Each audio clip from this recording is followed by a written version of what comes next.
welcome back. I'm Dr. Cheek and I'm a licensed clinical psychologist. And today is another installment of We Need to Talk. And what we need to talk about today is the fact that your therapist is not your friend, and nor should they be. Your therapist is not meant to be your friend, and we're going to talk about why that is the case. Why it is typically frowned upon and ethically prohibited for us to have certain relationships with our clients or with individuals prior to them becoming clients of ours. I know there's a desire sometimes to have these closer bonds with our therapists, but there's a reason why we shouldn't engage in those closer bonds with our therapists, and that's what I'm going to talk about today. And I'm going to insert this clip here.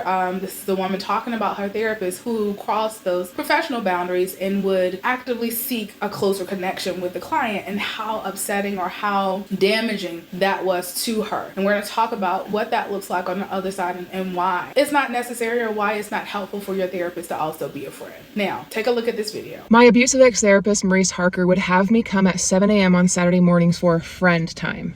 My appointment wasn't until 8, but often, many times, he would have what we called friend time. So I wasn't being charged, he would come early, I would come early, nobody ever was at the office, and from 7 to 8 it was friend time, from 8 to 9 it was therapy, and then sometimes from 9 to 10 he would cancel his next appointment so that we could be spending time together. And the reason he received a kidnapping charge is because on some of those times from 9 to 10, he would keep my car keys in his pocket when I arrived, or put them in his desk and I wasn't able to leave. He would block the door if he thought the demonic entity was present inside of me. Now, my case ended up being extreme, but it didn't start that way. And I think that's what people need to realize, is that the boundaries began to blur early on in the relationship. Auto text and text messages that were nearly every day. Me then struggling with my suicide ideation and calling him after hours or on the weekends, him responding to that, him creating the dialogue that he cared the most about me, that he was my friend. There's text messages that I can show that. When he went on vacation, he would send me pictures of him on vacation. On his days off, he would call me. And all of that stuff together shows inappropriate boundaries. My vulnerabilities were that I was a closed off individual who held everybody's emotions and feelings, and I never really let people get to the core of me, of what was going on with my deep-seated childhood abuse. So here was somebody who was willing to give that to me, give me that attention, give me that care, who in some ways enabled that and kind of continued. Not in some ways, he did. He was the person in the position of power.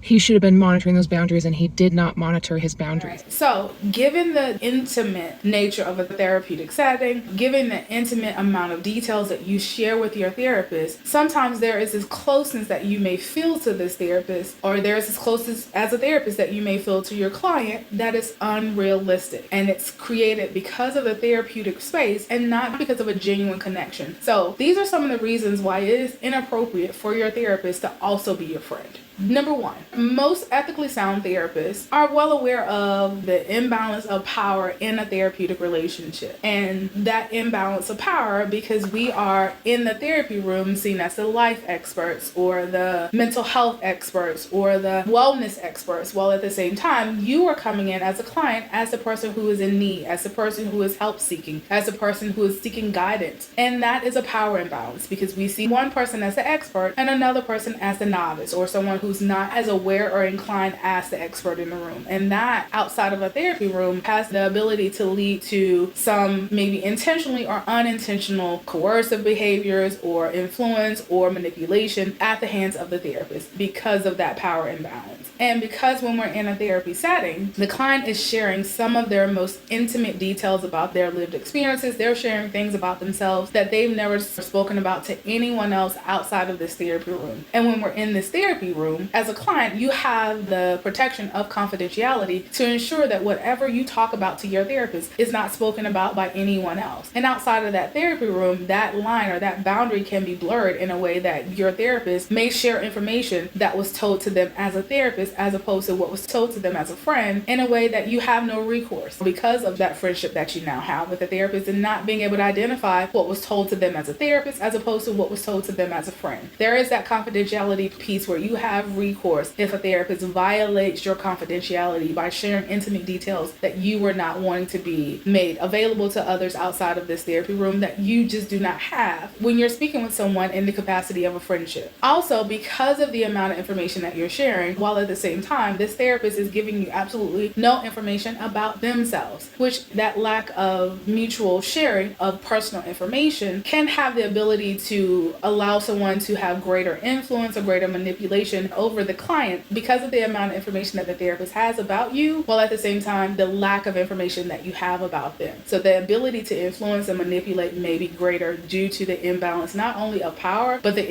imbalance of sharing of information. And that leads to the second point as to why we are not allowed to be friends and why it's not appropriate to be friends with your therapist, which is therapy is not a mutually supportive relationship. And a true friendship is a mutual give and take supportive relationship. And therapy is and is meant to be a one-sided supportive relationship. Now, I've heard people discuss, I have had my own personal experience of being in the therapist's office and the therapy becoming more focused on this therapist's issues than focused on my actual concerns. And that is not beneficial to anyone. That is not beneficial to myself as a therapist. That's not beneficial to my client. Actually, that can be more harmful to a client than beneficial. So being in a space where you feel like you all are mutually supporting your therapist, that's not a healthy or appropriate therapeutic relationship with your therapist. It is a one-sided supportive relationship, and that's inherent and understood by therapists. And this is why it's not typically seen as a representation of a true friendship, because this particular dynamic in the therapy room is not a representation of what an actual friendship would look like. We don't have healthy one-sided supportive relationships in our primary lives or one-sided friendships in our lives, so we don't need to think that we can create that dynamic with our therapist. Also, because of the one-sided nature of the therapy session, the idea that you can get an accurate depiction of what someone would be like, either the therapist or the therapist to the client, you can get an accurate depiction of what someone would be like as a friend is illogical and unreasonable, because you're only getting one aspect of the entirety of an individual in a therapy session. So you may be getting the best representation of the client, or you may be getting the best representation of the therapist in this therapy setting. That's just not their everyday normal engagement with friends or family members. The third reason is that there is a reason that therapists are ethically prohibited from providing therapy to friends and family members or someone they have an existing relationship with. This is called the dual relationship ethical principle. This is something that we're bound by as psychologists of not having dual relationships. Now, are all dual relationships prohibited in the therapy session? No.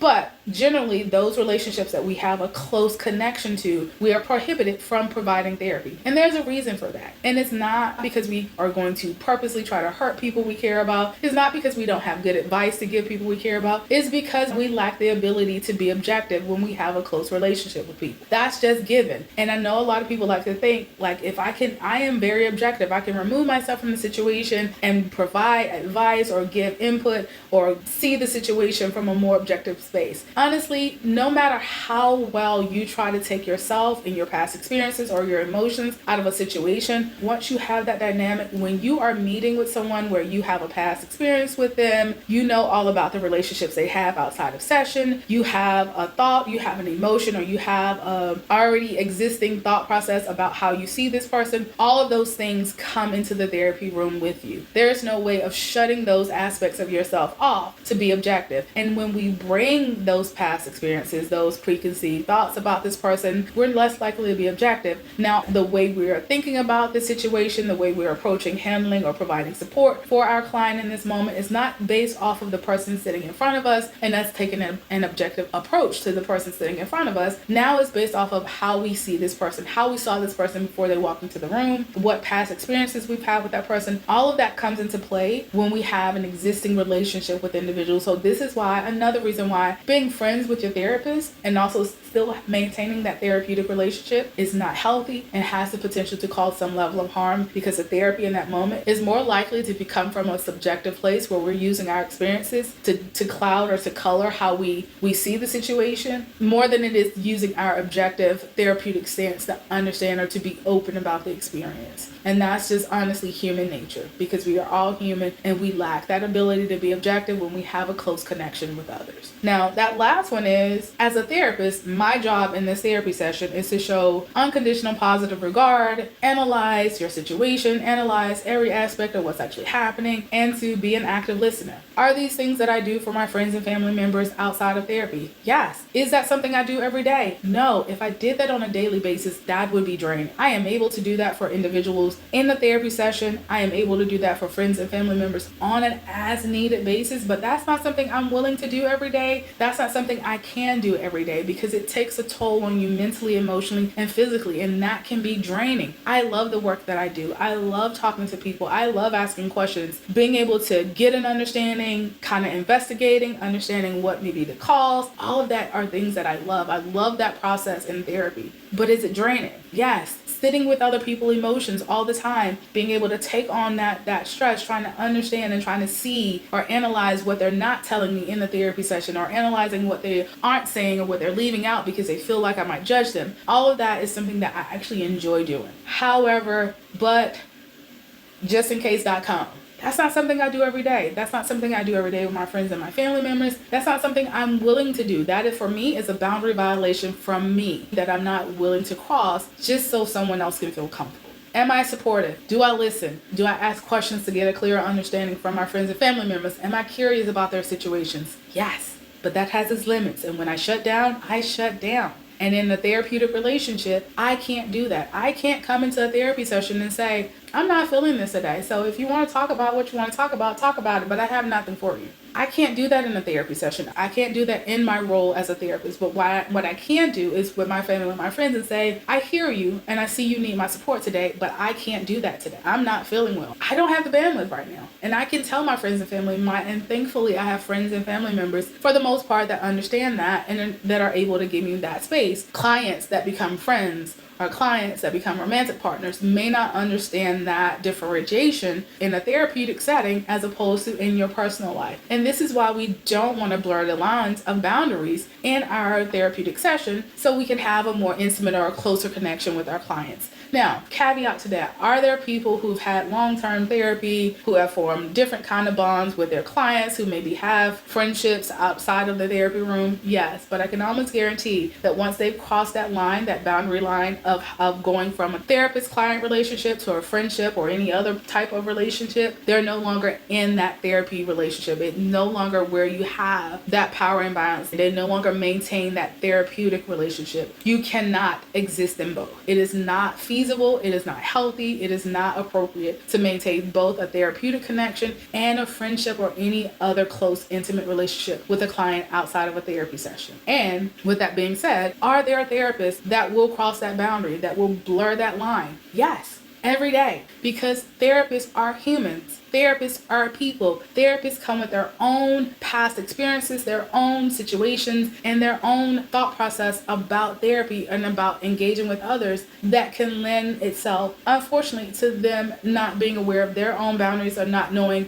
where that professional boundary should be. I think I read a comment one time on a video where it said if I had someone that I was working with who had thoughts about suicide or had thoughts about hurting themselves, I would call them every day to check on them every day. And that in and of itself is a boundary violation, because if you worked in this field, if you understood what mental health looked like, the idea of contacting a client every day just to reassure yourself of their safety, it's not healthy. It's a professional boundary that should not be crossed. There are therapists out there that will text with their clients. There are therapists out there who would want to hang out. There are therapists who do things that are not appropriate. And if a therapist is doing something with you that does not feel appropriate, be clear about that. We are not meant to be your friends. Does it feel like a really close bond in the therapy session? Yes, because you are sharing very intimate aspects of who you are and your life experiences. That's why that closeness exists. It's not because you are forming some type of friendship or some type of close connection with that therapist. And most therapists who are going into this work, who understand the toll that mental health can take on any individual, knows that that bond that you have in that therapeutic relationship is not synonymous with friendship. It's not synonymous with romantic relationships. It is not the same thing. A therapeutic relationship is not the same as having a close personal relationship with someone. And that's why we needed to talk. I learned, unfortunately, in graduate school, I had a mentor and a professor tell me, you have somewhat unrealistic high expectations of those in the mental health field. And every year I have, unfortunately, had situations or learned about situations that reinforce this idea that, yeah, I have high expectations for people who go into this field, who want to do this work. And unfortunately, just like any other profession, there are going to be some bad actors, or there are going to be some people in this field that do not do the work really well. There are going to to be some people in this field who are not really doing the work for themselves so they can be better at being able to manage the therapeutic setting with those clients. So know that simply because someone has the title does not mean that they have the expertise, the experience, or the ability to maintain professional boundaries. And they may they may push, or they may try to influence you to blur the line between therapeutic professional relationship and maybe a close friendship or any other type of relationship. And that is inappropriate. Your therapist should not be your friend. Your therapist is not meant to be your friend. And for all the reasons that I've discussed in this video, your therapist is not your friend. And friendships is not one-sided. And friendships is not you sharing all of your intimate details about yourself with one person and them not sharing any aspects of themselves with your friend. There is not a power imbalance of someone being the expert in this friendship and someone being the novice or someone seeking help. There is not this imbalance of power. These are all of the things that exist in a therapy relationship that does not exist in close personal relationships. Hence why we have ethical standards that keep us from engaging in a therapeutic relationship with those that we already have an existing relationship with. There is a reason for that. And I'll say it again, your therapist is not your friend, and neither should they be. As always, I hope you take something from this video today that was helpful, that was informative, that gives you information that you didn't have before. Please feel free to jot down any thoughts, questions, or comments you have below. I thank you for taking the time to listen, and I'll be seeing you again very soon. Thank you.